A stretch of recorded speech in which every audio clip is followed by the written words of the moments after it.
नमस्ते जेठ जी। चाय। पीती रहो। नमस्ते बड़ी जीजी। राहुल बेटे, ओ राहुल बेटे अभी तक उठे नहीं? चलो जल्दी से मुंह हाथ धो लो, रसों में तुम्हारे लिए दूध रखा है। चलो उठो।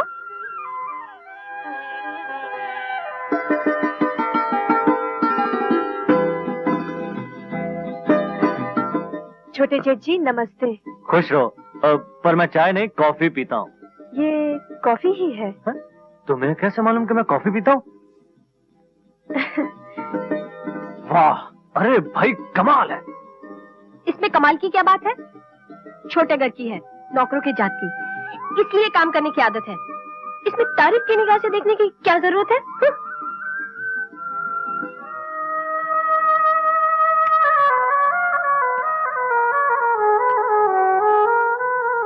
माँ जी उठिए। क्या मतलब? आप उठिए और अपने कमरे में जाइए, ये सब मैं कर लूंगी। दीजिए। अरे रसोई में काम करने का जिम्मा मेरा है, ये सब मुझे करने दे। तू जा। आज से तो ये मेरा जिम्मा है। चलिए जाइए यहाँ से।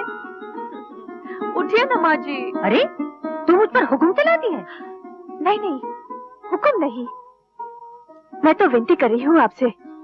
देखिए ना, आप ठहरी घर की सबसे बड़ी, आपको तो पलंग पर बैठकर सब पर हुक्म चलाना चाहिए, और मैं ठहरी घर की सबसे छोटी बहू। मेरा कर्तव्य है कि मैं सबकी सेवा करूं, है ना? अब चलिए आप उठिए, उठिए उठिए उठिए। माला चलिए ना। अरे अच्छी बहू ब्याह कर लाया है गोपाल। घर में आते के साथ ही छोटे बड़े सब पर थानेदार की तरह हुक्म चलाने लगी। कोई बात है? अरे तू देखती जाना, कुछ दिन में माँ जी खुद ही परेशान होके धक्के मार के निकाल देगी उसे।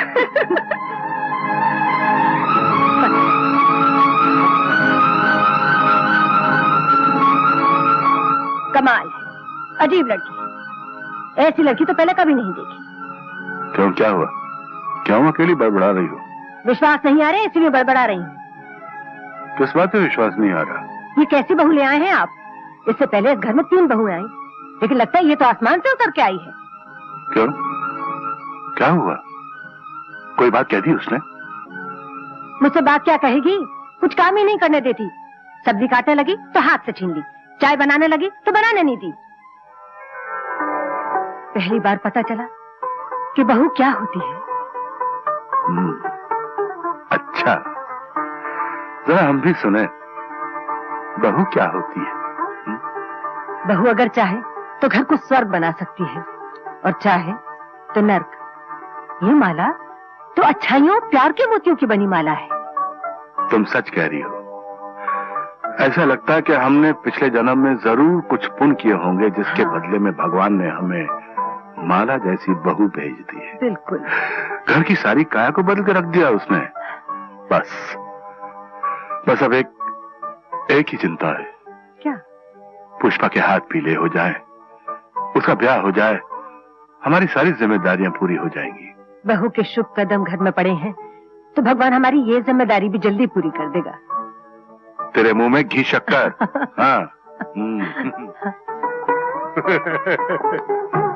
बहुत बहुत मुबारक हो जिंदगी जी।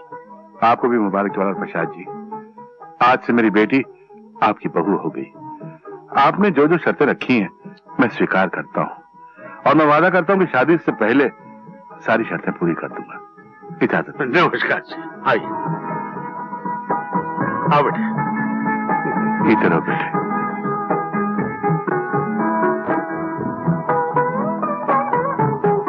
क्यों, हमने ठीक किया ना? बिल्कुल ठीक किया। अब सगाई कब होगी? जब तुम कहो, जब तुम कहो। प्रभु, आपका कोटि कोटि धन्यवाद प्रभु। बड़ी कृपा है आपकी, बड़ी कृपा है आपकी। हम सुखी घर, सुखी परिवार। एक ही तो बेटी है मेरी, उसके भी हाथ पीले हो जाएंगे। मैं कन्यादान करूंगा प्रभु। महान है आप।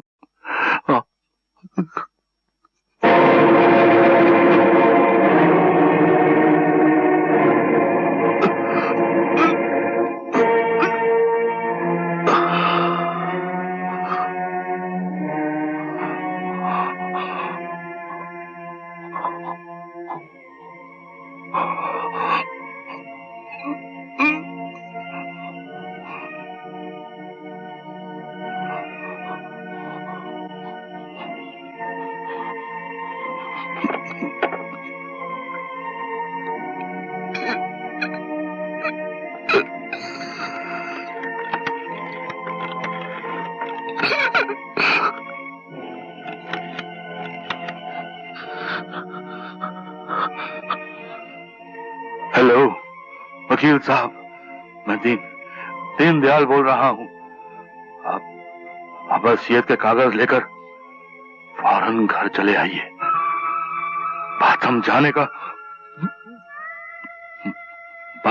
का वक्त नहीं है मेरे पास। क्या हुआ? आप मत करना, फौरन चले।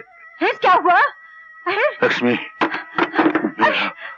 अंतिम समय आ गया है। लक्ष्मी, पुष्पा, जल्दी उठ, जाके सबको बुला के ला। अच्छा, पिताजी की तबीयत ठीक नहीं है। वक्त पूरा हो गया। नहीं, क्या समझ रही हैं आप? नहीं, अरे पुष्पा, गोपाल, अरे जल्दी आओ, कोई आओ ना।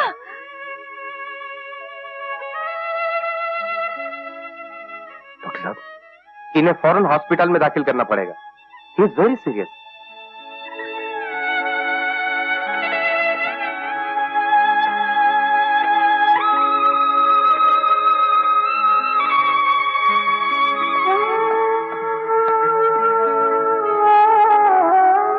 क्या बात है?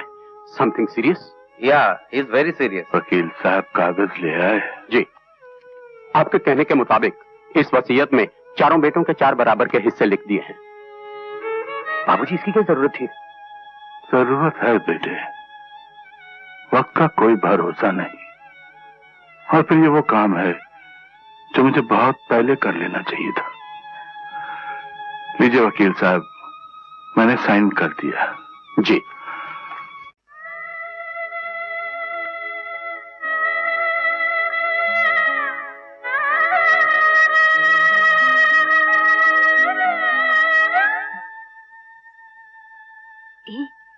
कल जो पिक्चर देखी थी ना, उसमें रेखा ने हार पहना था लंबा वाला।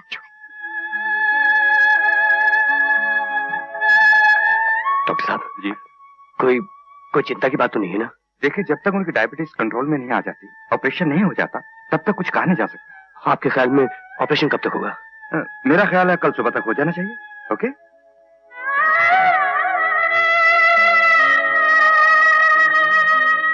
तो कल सुबह तक बोर होना पड़ेगा।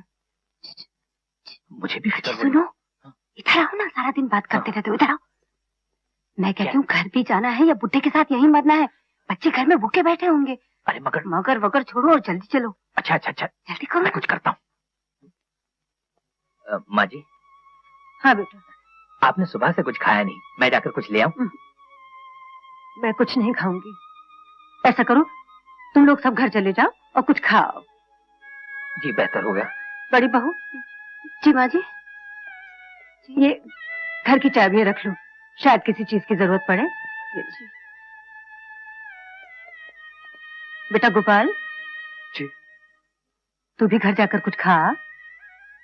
नहीं माँ, मैं यहीं बाबूजी के पास रहूंगा।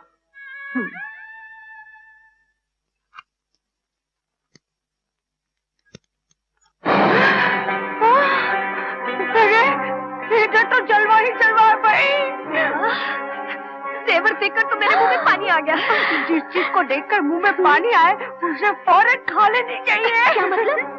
यही कि माल सामने पड़ा है, मिलजुल के आपस में बंटवारा कर लेते हैं। कहते हैं जब नहीं, अभी नहीं, बुरी बात है। पिताजी जब ठीक होकर आएंगे तो क्या कहेंगे? अरे कुछ नहीं कहेंगे। जिस हालत में पिताजी गए हैं, मुझे नहीं लगता वापस आएंगे। भाई आस्था बोलो, लोग सुन लेंगे तो क्या कहेंगे कि बेटे बाप के मरने की दुआएं मांग रहे हैं। मगर बंटवारा तो करेंगे ही ना। याद नहीं, पिताजी ने खुद ही कहा था कि मैं अपने जीते जी अपनी पूंजी का 4 हिस्सों में बंटवारा कर देना चाहता हूँ। हम तो उन्हीं की आज्ञा का पालन कर रहे हैं ना। दीदी ठीक ही तो कह रही है। तो भाई मनोहर, तुम्हारी क्या राय है? नेकी और पूछ पूछ। गिरधर, जो सबकी राय वो गिरधर की राय। ठीक है, फिर कर दो बंटवारा। ठीक है, फिर इसको 4 हिस्सों में बांट लेते हैं। अजी 4 हिस्सों में क्यों? हम तीनों आपस में बांट लेते हैं। हाँ। क्यों? और गोपाल का हिस्सा? अरे वो डफली बजाने वाला, वो नोट और जेवर की कदर क्या जाने। उसमें रुपए पैसे संभालने की बुद्धि कहाँ है? बिल्कुल ठीक, हिस्से 4 नहीं 3 होंगे। निराश मत हुई माँ जी, मेरा दिल कहता है बाबूजी जरूर अच्छे हो जाएंगे। बहू बस माँ जी बस, हम सबकी प्रार्थनाएं बेकार नहीं जाएंगी। भगवान इतना निर्दयी नहीं है। कुछ नहीं होगा, बाबूजी अच्छे हो जाएंगे। सब सब पहले जैसे हो जाएगा।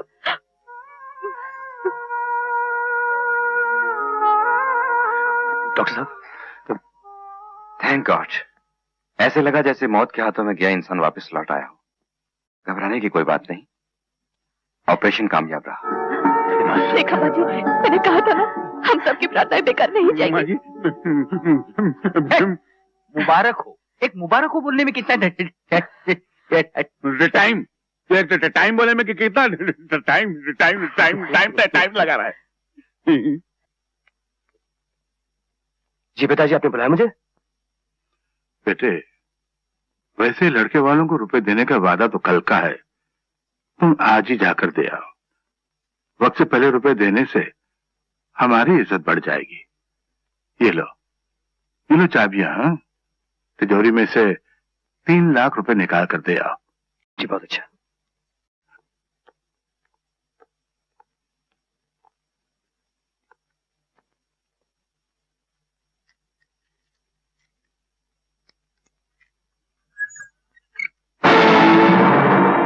पिताजी, पिताजी इसमें कुछ भी नहीं है।